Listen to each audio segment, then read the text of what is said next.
Can you say hard hats, folks? Hard hats, lunch pails, steel toe boots. Anything short of a championship this year is a failure. Look at this boomer right here. You've just got so much talent here. Somebody said we need to apologize for Jalen. Can I close it, John? What are we apologizing for? What did we say? What did we do?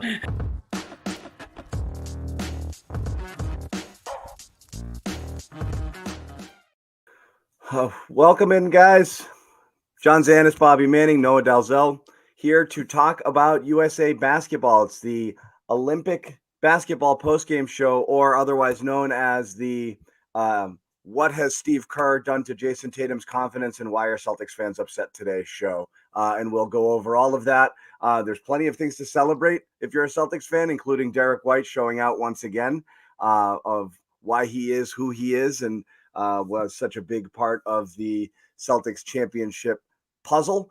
But Tatum's going to dominate the headlines again, and I'm not going to play around. I know it's not the thing we want to talk about following a USA win, but it is interesting because it's been the saga, and for 3 days, it was really the only thing that anyone in Celtics Nation could talk about, why Tatum didn't play, why Steve Kerr is an idiot, why there's agendas and conspiracy theories and a whole bunch of different things. Well, Jason Tatum played today.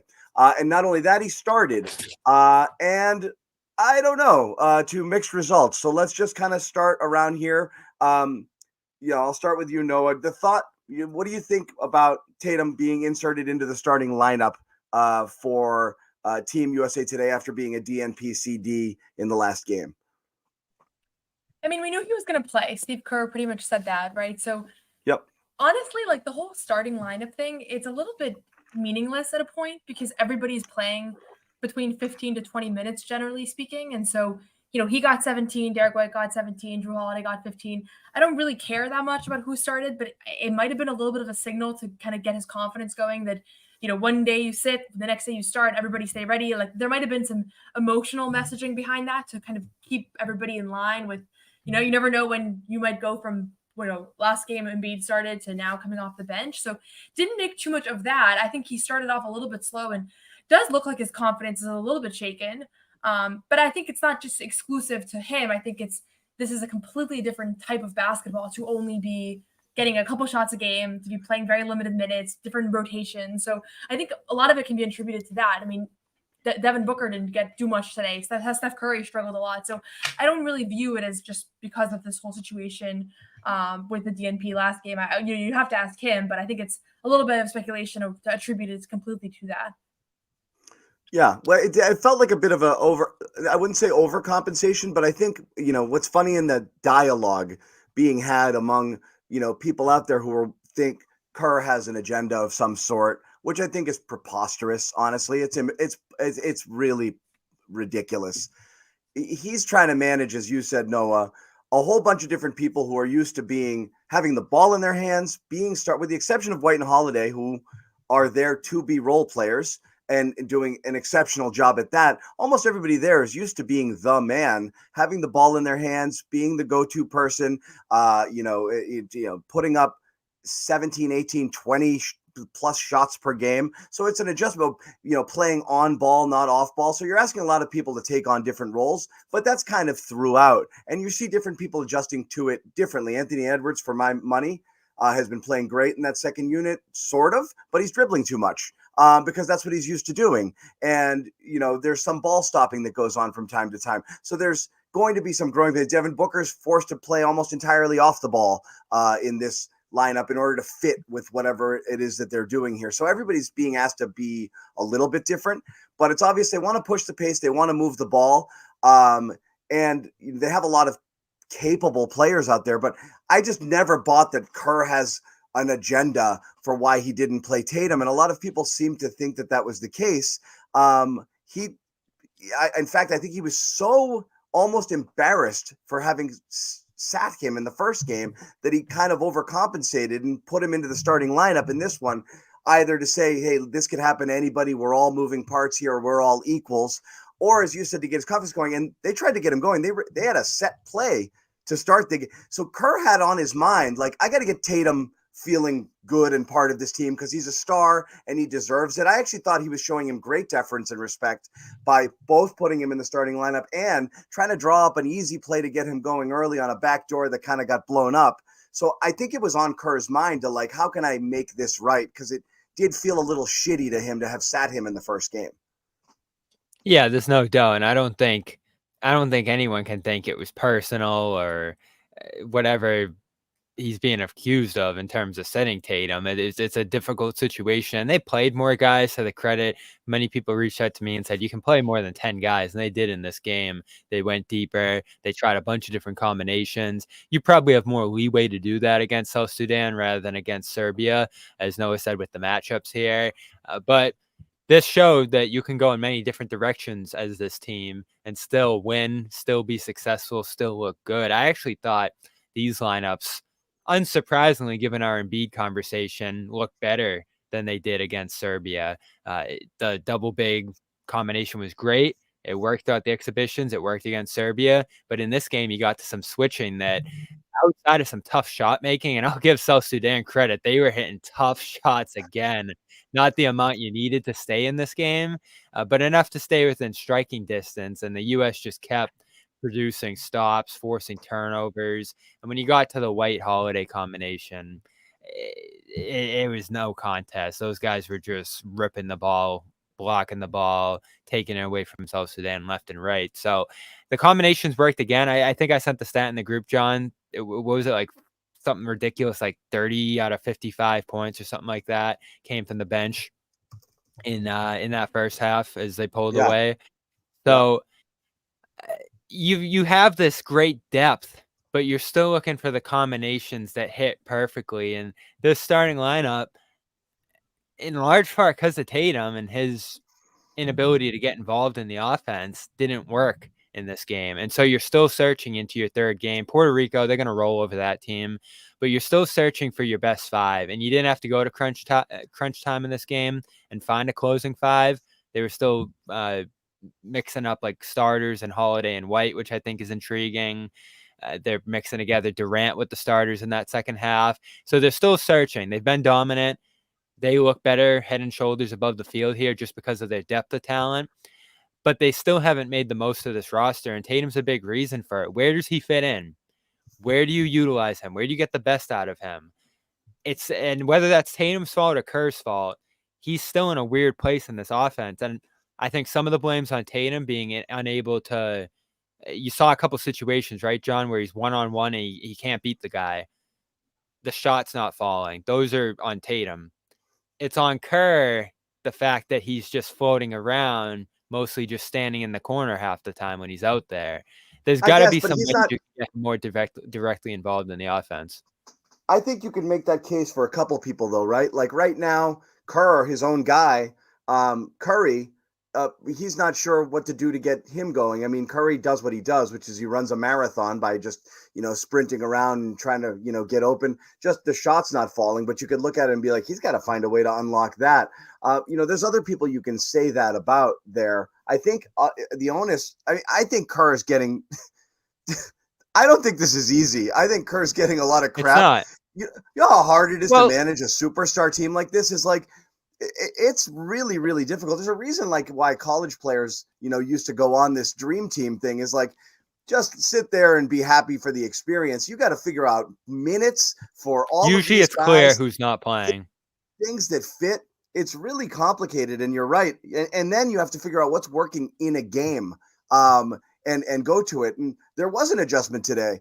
That adjustment was the starting lineup was bad, and he yanked them 3 minutes and 38 seconds, 3 minutes and 18 seconds into the third quarter. He pulled them all. He went back to that unit 2 that had Bam and Holiday and White and KD and Edwards.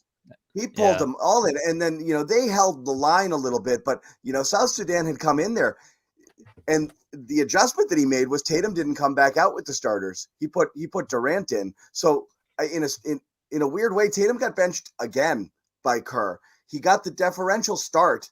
He got the start again to start the second half. That lineup wasn't working. When the starters came back in the fourth quarter, Tatum wasn't there. He got a couple garbage time cleanup minutes. So now he got pulled again in game, there in favor of Durant. So Kerr tried to shoehorn him in, and he didn't like the fit. And he didn't like what he saw, and he yanked him again. That wasn't my interpretation necessarily. I mean, I get what you're saying with the substitution pattern, but at the end of the day, I think I get that it's our job to scrutinize Tatum's performance because he's the superstar on the Celtics, but I actually don't think he did anything. I don't think they need to get him going more than he's going right now. Like, this team is dominating, right? They won by 17 today. They won by 24 last game. And I thought that he played 17 solid minutes today where he did what he needed to do. He played good defense. He got some contested rebounds. He grabbed an offensive rebound to find Halliburton. He had a nice drive, baseline drive. Like, it would be fun to see him score 12. It'd be fun to see him be a little bit more involved. But I don't think that this needs to be like a thing that Steve Kerr has to worry about, or I think that we need to prioritize. Ultimately, like, there's going to be 4 or 5 guys in this roster that go from stars to role players, and I think he's inevitably one of those guys. Devin Booker's one of those guys. Thought Devin Booker has done a pretty good job of buying into that, and he's been pretty effective. Those are the 2 main ones I think so far that are clearly having to make that adjustment from go-to player to role player. And so the question is just, can he just do everything else well and just take he took 3 shots, right? But that's the thing, though. To be fair, you're right. Like, not everybody needs to score 20 points a game for this team to be successful. But there's a million players who could go out there in the world who could grab a rebound and make a good pass when it was their time to do it. Jason Tatum's on this team because he's Jason Tatum. And while we're saying what conversation we need to be having here because we're analyzing it, the conversation being had out there in Celtics land right now is Jason Tatum is the best overall player on this team. He's the only American-born player on first-team All-NBA, and Steve Kerr's making a mistake not running things through him and making him a centerpiece and focal point of this team. And that's the mistake being made right now. So we're not having we could sit here and just talk about USA basketball and nobody would bat an eye at Tatum's contribution today and be like, oh, he didn't do a ton offensively, but who knows next game. We're having this conversation because the conversation out there is they're making a huge mistake not utilizing Jason Tatum, who's the best player, all-around player on this team, the right way, and marginalizing him by making him stand around in the corner and having him play off ball and not having him play against Serbia, and somehow that this is disrespectful or something's being done to Jason Tatum by the powers that be. And that's why we're having the conversation. If that wasn't being said, I don't think we're sitting here scrutinizing every single second that's going on. It's an Olympic team, and there's 12 great players on that team, and they're going to find combinations, and different people are going to flash different times. It's Tatum's pedigree, his accolades, and his standing in the league that is right now, the way he's being used is not commensurate with all of the things that make Jason Tatum Jason Tatum. And he took one step up the hierarchy clearly here, right? Noa passing Embiid. I think that was deserved. I think we talked about why that needed to happen, and it did. To all of our surprise, I don't think any of us thought Embiid would take the DNP here, and he did. So I think he takes a step in that sense. Now we're asking, all right, who else in the hierarchy can he move over here? And I think you've been right, actually, Noah, to point out Edwards at different points, because that, to me, is where it's going to happen. Tatum shouldn't be starting on this team. It should be LeBron. It should be Durant, it should be Davis, and then it should be 2 guards, whether it's Booker and Curry or Holiday and Curry. I think that makes the most sense. The question to me is whether the guy with the ball in his hands alongside White or Holiday, if you're going to keep splitting them up, at that 2 guard spot should be Tatum, who with the ball in his hands has done great things, has shown leaps and strides as a passer, who I think just is going to generate more rhythm from having it in his hands. Or Edwards, who, again, was solid today, but you saw him playing in crowds. You saw him trying to take on the defense 1-at-4 at different points. And so that, to me, is going to be the question here on this roster, is whether you empower Tatum with the ball in his hands more off the bench, or Edwards off the bench with the ball in his hands more. And the tough part for Tatum right now is we're through 7 games with this USA slate, and according to the tracking data, he hasn't hit a single jump shot. And that nothing else matters here. He doesn't have to be the best player on this team. He doesn't have to prove himself or become one of the focal points. I have no idea why he can't shoot the basketball right now, or he's not trying to, or he's not looking for it, or they're just not generating those opportunities for him. It's shocking. And it goes back to the playoffs where he shot 28% from 3. I don't know what's going on here with his shot. It's a story, There's a It's crisis of tangible confidence right going now. into- Yeah. It's a tangible thing you look at going into next year, and you're like, what the hell is going on here? Is it mechanical? Is he dealing with something physically? Is he just not able to generate those quality shots, or they're not able to generate them for him? Because he hasn't hit a single jump shot with Team USA so far. So my perspective on the Tatum shooting struggles is it's obviously psychological, as 99.5% of shooting struggles probably are. I think it's rarely something that for this long that is mechanical or an injury. I don't or think he's anything hurt like that. either. Right. Right. So I think it's psychological, right? Like anybody that's played basketball knows that sometimes you just hit a stretch of your career where you're just struggling to find rhythm, and all of a sudden, like being a good shooter feels like a distant memory. And I'm sure that's what it has felt like for a while for him. But the reality is that to break out of that rhythm, to break out of that struggles, like you need to find rhythm, and he's not going to find a rhythm when he's taking 4 shots a night / what he took 1 jump shot today, right? So that's not enough to break out of your rhythm. Yeah, you can't shoot yourself out of slumps on this, right? Yeah, on a team and that's like the thing this. with Team USA is nobody is going to get the right or the opportunity to shoot themselves out of a slump because there's just no reason to. There's somebody else that can go in there.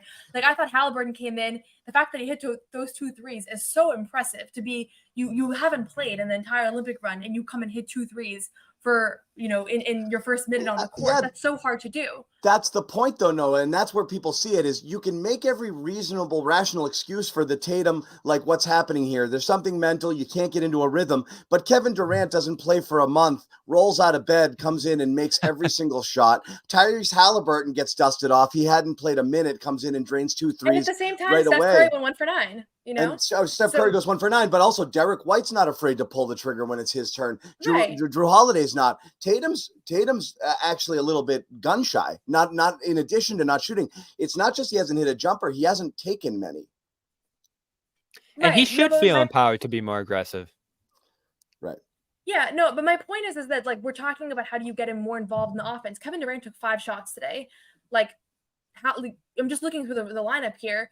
One player took double-figure shots, and that was Bam, and they were mostly, he really had it going today, obviously, right? Yeah. So it's just like that's the way that it's going to be. Most of these guys are going to take 4 to 5 shots a night, and so if you hit 2 of those 5, now we're sitting here being like, why does Tatum have 4 points? But that's just the nature of FIBA. That's why it's like to me, like I get it. Like I get the shooting struggles is something that has been a consistent theme now because it's not just limited to FIBA. Like he was struggling throughout the playoffs.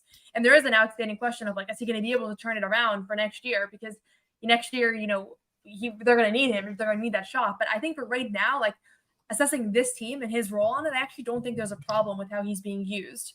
Unless we need him for like an agenda reason. Like we need to show that he's the best player on the team. But he's actually being used as a role player. He's probably a better fit for that than some of these more pure shooters. Yeah, we don't need to. That's kind of the point is I agree, Noah. I don't think there's an issue with here. It's you're trying to fit pieces, and sometimes some guys are going to have it going and take more shots, and sometimes guys aren't. But it's not just you made the point about Curry shot poorly, right? But Curry took the shots you expect Curry to take. He's going around and doing Curry things. Tatum's not doing Tatum things. Tatum's not doing anything. That's kind of what's strange here. That's a good thing. But we're not saying force the issue, but there are times where, it's adapting to being a role player is not as easy for some as others. And in some cases, it looks like Tatum is kind of standing, which of course there's spacing sometimes. And your role might just be to kind of, sit there and kind of make sure that there's enough space, but also he's not flashing. He's not moving. He's not, coming to the ball. There was that second stint that he played, I think in the second quarter, where I tried to count like 5-6 possessions in a row. The ball's zipping around and moving. I didn't touch Tatum's hands. And he was like, should I be here? Wait, let me go over here. Let me go over there. He looks like he's still struggling to figure out where he's supposed to be on this team and in this offense. So I don't know that he's necessarily doing himself favors. There's a flow thing here in addition to just, let me get my volume scoring going. I don't think that's ever going to happen, but he looks a little out of place and it moves, things are moving quick and the ball's not finding him at all. And I don't think like LeBron, those guys love him. They're not intentionally not giving Tatum the ball because we don't want you here, but it's not finding him. No. And I think I find that odd, right?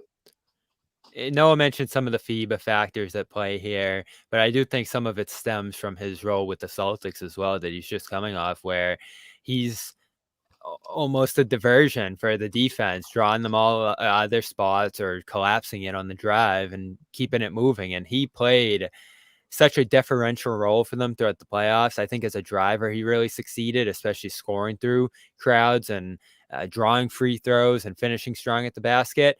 But his jumper wasn't on in the playoffs either, and he still had to make the most of it. And a lot of that came down to his passing. His passing helped in large part them win the championship more than his scoring. So that he can't do that here, right? Because he's not drawing double teams. He's not at the point of attack. He's not running pick and roll. So he's mostly on the wing, one-on-one, and he either has to get by that guy. And to go back to Noah's FIBA point, you have 3 seconds now, right? So there's just a big standing at the basket. Or you can pull up from that mid-range area, and I think he hit a very short-range floater thing. Maybe they counted it as a floater in that 5th scrimmage, but you haven't seen much mid-range action for him, and that's probably the area where he's going to have to get going if the three-pointer's not there for him. And again, it's not a huge concern or this crisis about his game right now, but it's tough, Noah. If we're going to sit here, if we were having a conversation right now and saying, all right, where's Tatum rank among the best players in the league?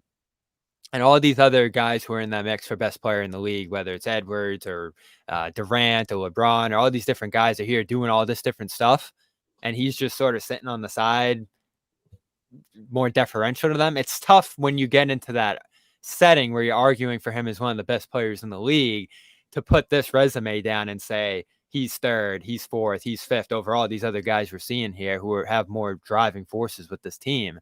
So I think from a fan perspective, that's why it's frustrating to watch him do what he's doing right now, because preseason's going to come around and you're going to say, all right, he's the 4th best player in the league. Everyone's going to be like, really? After what he just did out there? I just don't think that we should be using the Olympics to judge. But it's the playoffs too. Well, that's fine, but that's a different conversation. And I don't think anybody came away from the playoffs saying that Tatum was, he didn't win Finals MVP or Eastern Conference Finals MVP, right? So, like, that kind of speaks for itself that he wasn't the best player on the Celtics during that playoff run by most accounts, right? So, to me, it's just like, I just don't think we should be using the Olympics to create an NBA pecking order, because by that ranking order, RJ Barrett is the next up and coming star. That's what it's Dennis like, Schroeder. Or Dennis Schroeder and Daniel Tice. Like it just.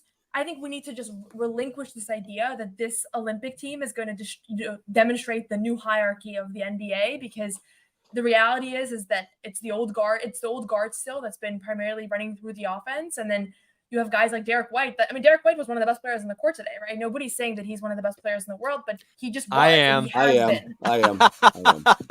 come around. Well, so I just think, I everybody should be going to do it. Fans are going to do it, but I don't think it needs to be validated. It's of course, because it's different. You're playing under a different set of circumstances than you would normally. It's not natural. No team has this much talent. No team takes talented players and asks them to change who they are the way something like this does, on Team USA, because other countries, if you're an alpha in the NBA, you're probably an alpha on your national team too. This is the only team in the world where guys who are stars are asked to be role players. So it is very unnatural, and I don't think it's fair to take this and apply it to where is he in the world. However, it still is an all-world talent showcase, and you're seeing other guys show out, and you're seeing Tatum not. It affects perception, but it's not reality. It doesn't really matter. But conversely, I will say people are applying regular season NBA logic to what Tatum should be doing on this team.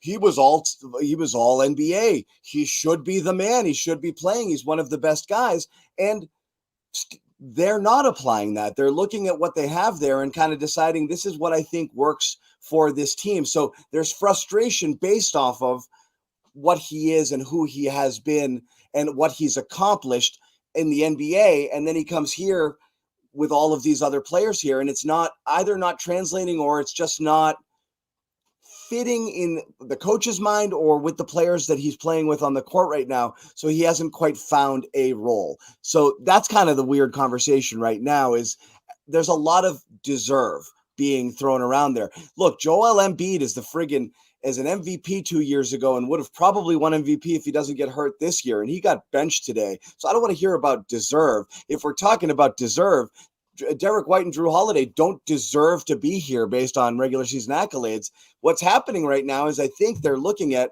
what's working and what's not. And Tatum's not working right now on this team. And that's just this conversation. It doesn't at all apply. And it's other things aren't working as well. Embiid was not working at all. The starting lineup's not really working right now. You know, he's not the only thing going on. So they're still figuring stuff out. It's really more a matter of figuring out how to use these pieces more than it is a direct indictment on Jason Tatum. The one thing I'll say going forward is, if you're a Celtics fan, you watch him continue to be reluctant to shoot or not shoot. And this is a guy who can get in his own head a little bit. He did have a crisis of confidence, he said, after the NBA Finals loss to Golden State, where he was wondering what's his place in the world. You show up here riding high as an NBA champion thinking you're the guy, and you get marginalized for whatever reasons here, and you come off this and it's a negative personal experience. I do wonder how that affects him. I do wonder how the shooting slumps or the reluctance to shoot right now could affect him going forward. That's going to be a story that we're looking at when we get to training camp and beyond. Is he's all right?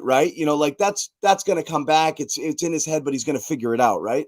Yeah, I want to hear from him. I don't think we've heard too much from him over the past week or so here. I hope there'll be some stories to have his voice in it a little more right now, because I do want to hear how he's doing. And I think that's the only thing that matters going into next year is how does he process this experience? Because if he is just sitting back and saying, I'm just glad to be part of this, doesn't matter what I do from a stat perspective, I just won the championship. If we win gold, I don't care what the numbers are. I don't care what my role is. I'm just glad to be here. Then this is all a wash. If from a shooting perspective, there's still some lingering issues there and he's going through it from that perspective, all right, that's a question going into next season. The one I keep asking, and I actually do have confidence that he's able to persevere from it, but we talked about it last show, just this fact that he's coming off a championship. As you said, John, he's coming into this setting, or he's just going into settings publicly where you're expecting to be affirmed by what you just accomplished. And everyone's making fun of the way you're celebrating. All of a sudden you're in this role on this team and, you know, whatever else you want to say. And he actually talked about in that Sports Illustrated video, he's like, yeah, you know, the internet's going to be the internet. But it's not just. But I'm sure part of him. I'm sure part of him's just like, what the hell? Look at Embiid's Olympic experience right now. You think it's better than Tatum's? It's horrible. He's getting booed wherever he goes, and the entire internet is saying he should be benched outright. You know, and this is again one of the most dominant forces, you know, in the sport. And yeah, he's not looking great, but everybody. So yeah, you think Curry's going to have a good run of it after this game? Absolutely not. You know, like. The internet's gonna internet, you know, like I think people need to take it a little less personally. They're gonna come at him and people are gonna go at Tatum a little bit. It's how he responds. Well, that's what I think. That's what I think Celtics fans have to be appreciative of the fact that he's able to shake this stuff off so easily. At least it appears. And that's what you lean on, I think, Noah, coming out of this, is even if he doesn't have the best Olympic experience or output, and his shot doesn't come around by the end of the slate, I think he's mentally strong enough to sustain that, because we saw it in the playoffs, right? He never found that shot in the playoffs, but he kept making the right play. He kept his head in the game for the most part and ended up being, I thought, I still think he should have been in finals MVP the way he passed in that series. So I have confidence in his perseverance, but man, this stretch where he doesn't have that shot is starting to extend quite a bit. Yeah, I mean, I think the other thing is that, you know I've said this a bunch of times. I don't want to be a broken record about it, but like the end goal here is a gold medal. And the reality is that maybe a couple of people's stocks will go up in the process. But if, most people won't really be that impacted. And the question is just like, it's really a question of versatility and like who's able to show that they can be both. They can be a feature guy and also not a feature guy. Like, it's really easy to be a feature guy and continue to be a feature guy or surrounded by so much talent. Like, the guys that have it easiest are like the LeBrons that are going to come in right now and do exactly what they're used to doing. And now you just have more talent around you. And so I just want to say, like, I think Devin Booker, for example, is somebody that has been super impressive. I haven't been really high on him as an NBA player, But in those limited minutes, like today, he had the most assists of any player. In 22 minutes, he shot 4 of 6 assists. That's a guy that is used to being the primary option. Yeah. Right now, his And role he's is adapted to wavering. that role. Yeah. And he's adapted to Bam that. looks so like he's taking strides. Yeah. He's And another so guy. I think like when we're discussing like what the Olympic play is about, it's really a lot less about like who's scoring a lot or who's rising up the rankings, and it's more about who's showing that they can be multiple things.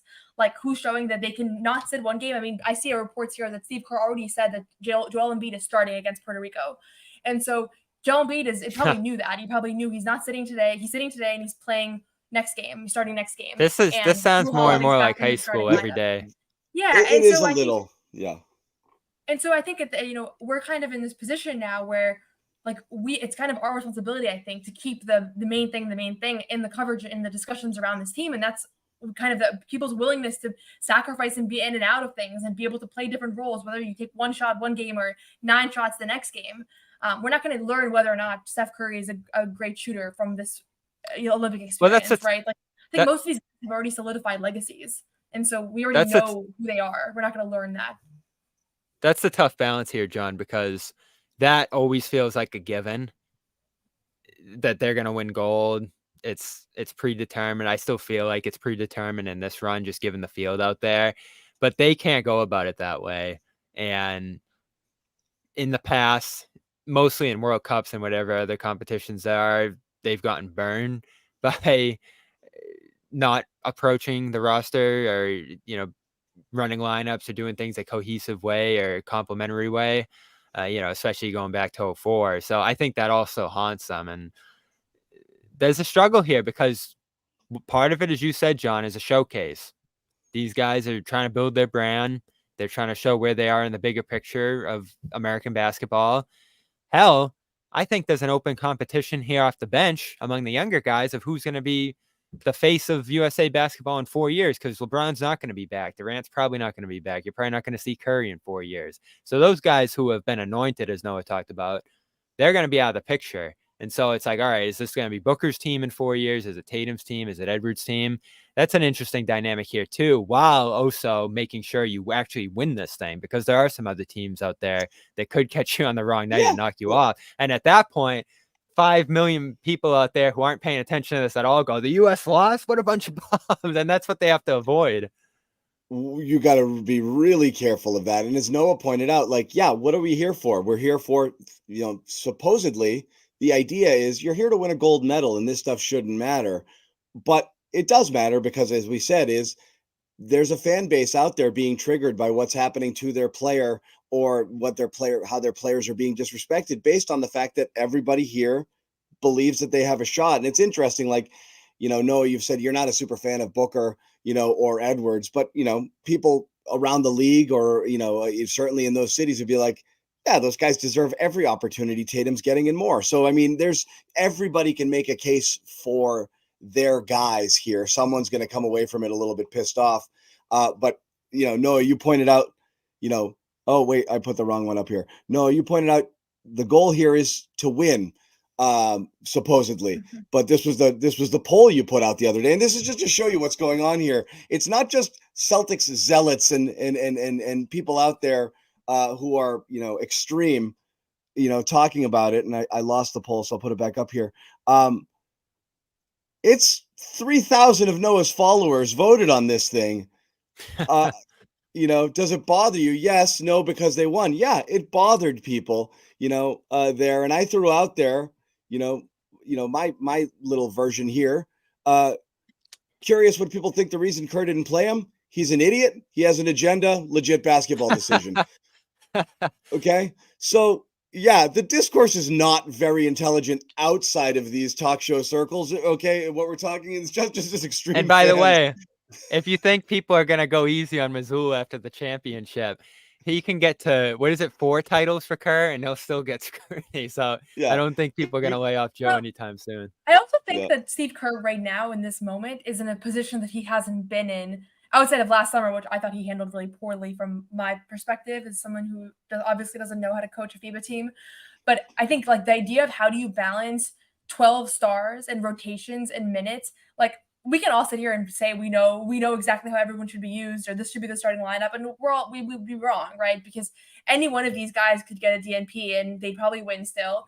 And the question is he keeping the locker room morale together? Is Tatum pissed off right now, or is he bought in? We have no idea, right? And that's what really matters. If if it comes out that he's losing guys throughout this process and he's losing, buy-in and all that, then obviously then that would be a mistake on his end. But there's also a good chance that he's actually doing a fine job. I mean, they're winning, and we haven't heard anything about people being unhappy. But I think that people that are saying like Steve Kerr is an idiot are also underestimating, like, there's not really a good solution here because somebody's going to be left out, right? And so I just don't really get that perspective. The agenda thing is ridiculous. I mean, I've been seeing people posting like the Celtics beat the Warriors by 40 this year, and like that's why he's ridiculous. It's ridiculous. And But I also posters don't on think the people are bench. being serious. Yeah. The notion that Steve Kerr is playing this long game, not just the short-term revenge. There's people out there saying that Steve Kerr's playing a long game, that he's trying to break up the Celtics in case they face them in the finals or something by leaving Brown off the team and benching Tatum and sowing discord, but playing White and Holiday. Yeah. Nobody gives a shit about you guys the way you think they do. Like, not in this way. The guys out there trying to manage a crap ton of egos and people out there while working towards a common goal. It's probably not easy. It doesn't mean he's going to make every right decision, but there's no way in the back of his mind he has nefarious plans. Like, he might not be playing the best combinations because it's complicated, to do that. But yeah, this agenda stuff to me is banana land. That's something that we're talking about. He has to play by the matchups. It's a shame we haven't talked about what's a bigger story about today's game, but we will, I promise you, and that is Derek White continuing to show something that we all learned or knew or have known for a while, but that was on display throughout the playoffs, and continues to be here on the largest stage, that Derek White literally can't stop doing everything right all the time, almost every second he's on the court. The amount of things that he did today that either show up or don't show up on the stats sheet was mind-boggling. From the second he checked in the game to every minute that he was out there, Derek White did something. He was impossible not to notice. We're going to get into Derek White's game in a little bit, talk about Holiday, talk about some other things that Steve Kerr may or may not do as he continues to tinker with rotations, looking ahead to, when the games really start to matter here into the quarterfinals and beyond. First off, we do want to tell you about our friends over at Game Time. And right now, if you're not checking out Game Time, you're making a mistake, because it is the number one place where you can go get access to your favorite events wherever they happen to be. Check out MLB games during the summer here. Check out the Sox making some moves at the deadline. I know Bobby Manning was very pleased to see them getting some bullpen help. See if they can, through the stretch run here, make a run at the playoffs. Check out the Game Time app. You want to get into tickets, that's the place to go. Flash deals, zone deals, great views from your seat. Prices go down the closer you get to first pitch, or if it's a concert, to the start time. A lot of different things that you can do. But what you need to do first is download that app. Use the code CLNS, you get $20 off your first purchase, and that does help, especially for hot tickets out there. You want to save yourself as much money as you possibly can, so check out that Game Time app. If you want to get into something that's difficult to get into, Game Time's got tickets for you. Use that code CLNS, $20 off your first purchase. Terms do apply. Getting back to it, let's talk about our guy. It's incredible, right? Noah, I know, you're on record of having said that when White was added to the team that you thought he would play. I thought from the first exhibition game that he did play in down the stretch there against South Sudan, when he made such an impact, that Kerr would want to have either him or Holiday on the floor at all times in order to have that type of player, that disruptive defender out there, the facilitator guy moving the ball, working in that complementary role. That got disrupted a little bit today because he and Holiday played in the same unit. And we might want to start talking about what's going to happen to that starting lineup, as Kerr probably needs to tinker with it a little because it's not going great right now. I don't see how you don't have Holiday or White in it. And I don't see how you don't have, and I don't see Holiday's back for next game. So today today they moved everything around just to accommodate Tatum. They really did. I mean, he really did. That's what he wanted to do. But I think these guys have to go in there. I'm right now. It's just I don't know how you don't play Derek White half a game after what you're seeing here. The second he comes in, it's like, okay, everything's going to be all right. Yeah, he's such a steady hand, and the combination of the two of them together, obviously we've seen it quite a bit with Boston, and it looked every bit as effective in this game, and they actually put them out there with the starters in the second half for a significant stretch too. So I wonder if they'll want to try to keep that combination together as often as possible. Obviously, we've talked about Curry's struggles.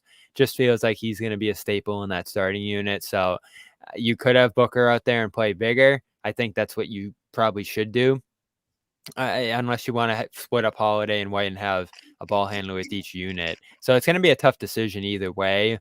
I think you probably could try both over different kinds of games going forward here. And this Puerto Rico one, who knows what kind of competition they'll see in that game. It probably feels like the last opponent that they'll be able to tinker with stuff against before they actually get into some quarterfinal, semifinal level competition there. So I'm interested to see which way they're going to go with that starting backcourt. You could do Curry and Booker and keep Drew and White together off the bench, or you could put Holiday back out there with the starters, who was way more effective in that role than the role he was in today, and keep White on the second unit. And at that point, Booker would be coming off the bench too. So that might bump Tatum. So it's going to be a tough decision no matter way you look at it.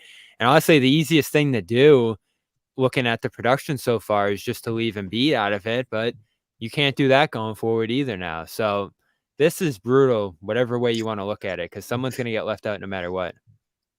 So the Puerto Rico starting lineup, that this is out of reporting from Paris, it's Steph Curry, Devin Booker, Drew Holiday, LeBron, and Embiid. So that's already confirmed. And I see here that Steve Kerr said, this is the fastest team in the tournament we're going to play. We wanted to match up. The whole game today was going to be about switching and staying in front of people. So I think we know that Tatum is a very versatile defender, and that switching is kind of his thing. And so I don't know that necessarily the starting lineup today was to accommodate him from an emotional standpoint. I think it's probably more likely that he saw the skill set that was required and saw this is not an Embiid game. This is a perfect game for someone like Tatum or like Bam. Guys sure. that are But he could have gone Durant or Edward. He could have done a lot of different things here if he wanted to. And, he went with Tatum. When are they going to Tatum get could have Durant easily in been in that second unit instead. And he put him in there, I think, as I kind of owe you one here. So I think it didn't matter, as you said earlier, Noah. First unit, second unit, everyone's playing 15 to 20 minutes a game. It's not really a big deal. Starters in name only. I mean, it doesn't matter if you're starters when the second unit is closing most games based off of the rotations, right? So it's, I think it was in recognition to Tatum and almost like I'm sorry I sat you. Let's put you back out there and show the world that we absolutely do value and respect the fact that you are Jason Tatum. I do believe that was very intentional and not entirely matchup based, because you could have still pulled that off versus South Sudan with different personnel in either unit. Yeah, I don't know. I get what you're saying, but I mean, he started with Anthony Davis too. I mean, the guys that were out there to start were kind of that was kind of their defensive specialty. And I also think, but you could have started the second unit. Yeah, and it would have been the same. You know what I mean? Is it didn't matter. It didn't have to be Tatum, but it was right. But I also think that from a psychological standpoint, like I don't view it as like apologizing to Tatum necessarily, but it's more of the idea that you on this team, like, we're not worried about minutes, we're not worried about stats, we're worried about winning gold. And one day you're starting, one day you're sitting. Embiid, you're sitting today, you're starting then. Like, it sets a precedent for people. And assuming that he probably felt like, based off of his relationship with Tatum, based off of what he knows about him as a person, that he was going to handle the benching okay, and maybe set an example for other guys, because there's going to be more and more players of his caliber. Like Embiid, like you said, MVP of a year ago, didn't sit today. From everything we heard on the broadcast, it sounded like he was pretty bought into that and was and cheering on the bench and was celebrating and everything. And so maybe it helped that he wasn't the first guy to go through that. That it's not a huge story that Embiid didn't play today, because the story started when it was Tatum that didn't play. I think if it was reversed, the whole story would have been Embiid came to play on Team USA and now he's not even sitting, right? And so it established a sense of normalcy that it's okay for an All-NBA MVP candidate to sit out during one of these Olympic Games. And the response today to play him again shows it's not an indictment. It doesn't signal that you're not going to be in the rotation for the entire Olympic run. The Embiid one is more curious, because you would think that Embiid, as people have surmised, that there were some promises made. You're going to come here and you're going to start. You'll be featured prominently, play for our country. We don't know that for sure, but it makes sense that there would be some kind of wink, wink, backdoor sort of stuff. And, Tatum is a victim of being, based on his stature compared to some of the other players on the team, a guy who could take the benching or the DNP-CD. You could not do that to LeBron if you decided, LeBron, I'm going to go with Tatum as in your starting role today, and you can't do that to him. You can't do it to KD. He's going to have a hard time doing it to Steph. So there's a few legacy guys here that are absolutely immovable off of that, and that really shrinks the pool of players that Tatum could play in place of. And as Bobby said, it's going to be complicated. It's not just matchup based. You go back to that starting lineup. What are you going to do? Not play Bam and AD? Of course you are. Not play Edwards? I think you probably are. Not play Holiday and White? How are you not going to play Holiday and White? Well, there's 10 players, you're really struggling here. Booker's going back into that lineup to fit Tatum back into this group here based off of, the roster composition and who some of these guys are. So yeah, he took it well. He might have to take it well again. I wouldn't be surprised if he gets kind of squeezed in another game, or maybe you get into the medal round and they start to go with the guys that they think are really working. It wouldn't be stunning. You can do this now here. These 3 games, you're going to beat Puerto Rico regardless of who you put in there. It feels inevitable Tatum's going to get squeezed again based on how things are trending now and how things are going with his team. Yeah, and you might be able to do some load management against Puerto Rico and sit down and Durant, maybe get him some rest or something like that to free up some opportunities for other guys to get going or play more, because it's now or never. Once you get into the knockout round, you're going to be playing your real rotation at that point. And the only guys who have struggled enough at this point to warrant, demotion from their rotation in that stage is Tatum and Embiid, and Halliburton was in that range too, and he comes alive a little bit here, but he's probably still out of the mix too. Yeah, but Curry, Durant, and LeBron they're just anointed in such a way on this roster. And so is Embiid, I believe. That's the thing is, I don't think Embiid's. I don't think you're going in a game where it's going to be my 2 bigs are Bam and Davis and sitting Embiid through the medal round. I do not see that happening. Whether you think it makes basketball sense or not, I do not think they're doing that to him. So Tatum might have it done to him because he's Tatum, and it could be. There's going to be reactions to it. Yeah, absolutely, and some of it's going to be about this closing lineup too, and I don't think they know what their closing lineup is yet because they haven't had those kind of opportunities. Some of the closing lineups they had in those Germany and South Sudan games were interesting, like White's out there for one of them, Booker's out there for one of them. So I don't think we know who's going to be out there Final 5 if it gets close. And based on the way the tournament's gone so far, Noah, to go back to are they going to win gold or not, I don't think they're going to lose. But I think into the knockout round, there are going to be close games. They've played moderately close games so far. Like this game today was 10-15 for a lot of it. If South Sudan could have got a run going or drummed up more stops, they probably could have got within single digits, 2 possessions. And certainly in the opening round, Serbia was in the same kind of range. So that might be the kind of range they're playing with the rest of the way. But I could see a close game down the wire against a Germany, against a France. France stole a game miraculously from Japan that I still can't believe they did. So yeah, they're going to have to figure out a closing lineup here as well as a starting lineup in rotation. And that's the challenge. That's Noah, the let me ask pressure you, Kerr's under here. No, again, matchup dependent for sure, but you make the lineup against, in the gold medal game, who you're starting, if you got to play 10, make it. Politics aside. Politics just aside. Like purely basketball. Politics aside, and forget that 98% of your followers are Celtics fans. Closing lineup. All lineups. Give me your 2 lineups that you're playing, let's assume they stick with 10 and they're basically almost swapping one unit for another as they've been doing. I'm not saying they would, but craft your 2 perfect lineups, the ones that you think play well together, whether they start or whether they come off the bench. Craft your 2 5s. Let me think. I mean, first I'll just say I don't have an obvious answer because I do think this is like an impossible puzzle, which is why I think everybody should give Steve Kerr a little bit of grace because he's figuring out something difficult. Yeah. But I would say you want Holiday and White on the floor, probably not Curry, based on what we've seen so far, and just based on the fact that his shot making is not quite as necessary in this environment where you have so many offensive options. So I would take Holiday and Derek White. You don't really have any defensive holes there in the backcourt. Kevin Durant has given me every reason to think he belongs on the court based off of his whole history of FIBA play. Probably Anthony Davis is the big. And then that 4th position, I think it does depend if you have a bigger team or not. Maybe it's a Bam or a Tatum if you need more size. Maybe it's a Devin Booker if you need. Oh, that's LeBron. Come on. Oh, I'm missing LeBron. Yeah.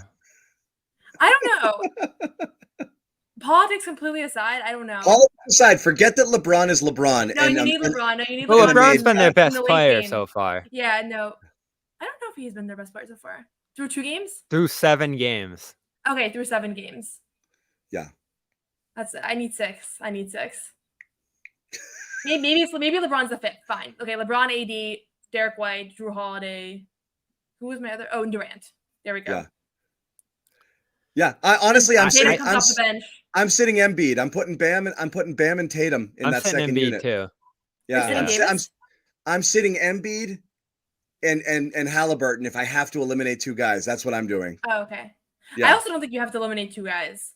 I don't think you have to, but if I'm going by the logic that it's going to be 10, and when you get into the middle rounds, they're going to tighten it up a little bit, and maybe it'll be 8 or 9 playing the majority of minutes and a couple of those guys in the 10, not necessarily rotating back into that second rotation coming, in the 3rd quarter or beyond. Like they'll get their 3rd quarter run, but in the 4th, they might really, lock it down with the guys they want to close, or they'll be coming out sooner to bring the closing lineup back in, whatever that is.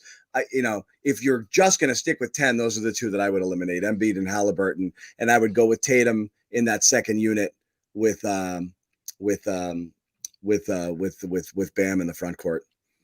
Well, I just think there's no reason to sit 2 though. Yeah, I was going to just say that philosophy.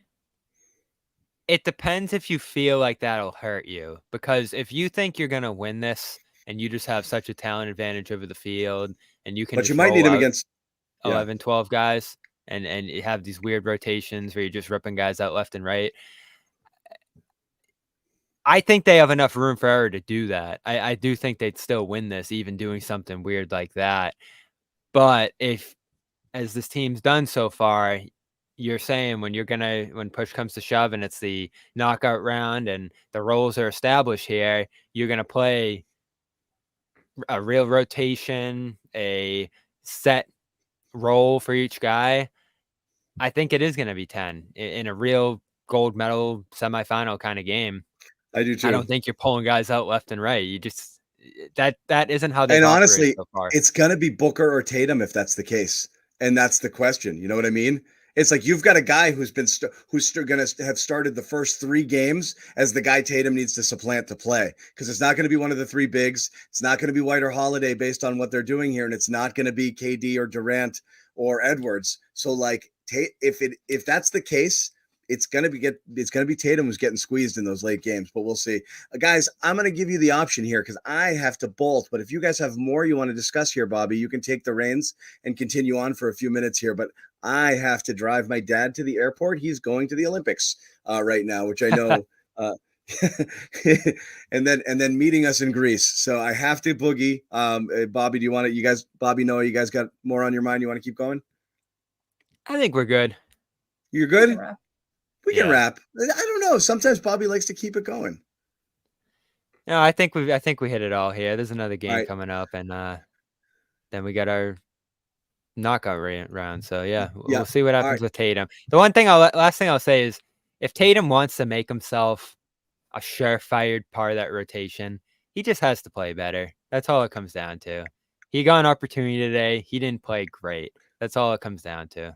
Yeah, and he was featured before Durant came in there. He was featured prominently, either starting or in there in those first few games, and he's not now. So again, I think Kerr's kind of reading and reacting to what he's seeing right now. It's not Tatum didn't show up and was immediately the 11th guy on the team. I think things are happening right now, and what they're looking at, based on what they think is going to be successful, right or wrong. And people will continue to disagree with that. But it's always fun to talk about, always fun to debate here. But at the end of the day, the headlines, of course, are that USA wins.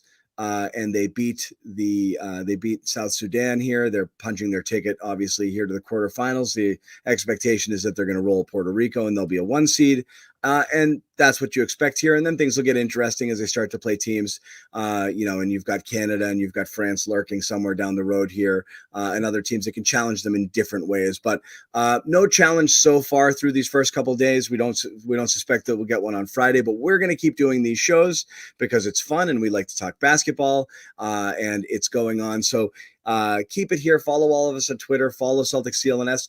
Follow, like, and subscribe here. The video, share it with your friends. Tell people, if they want basketball Olympic post-game coverage, that we'll be bringing it to you after every single game. Check out Noa, who will be writing all of her Celtics-related Olympic stories for Celtics blog, Bobby Manning over at CLNS Media.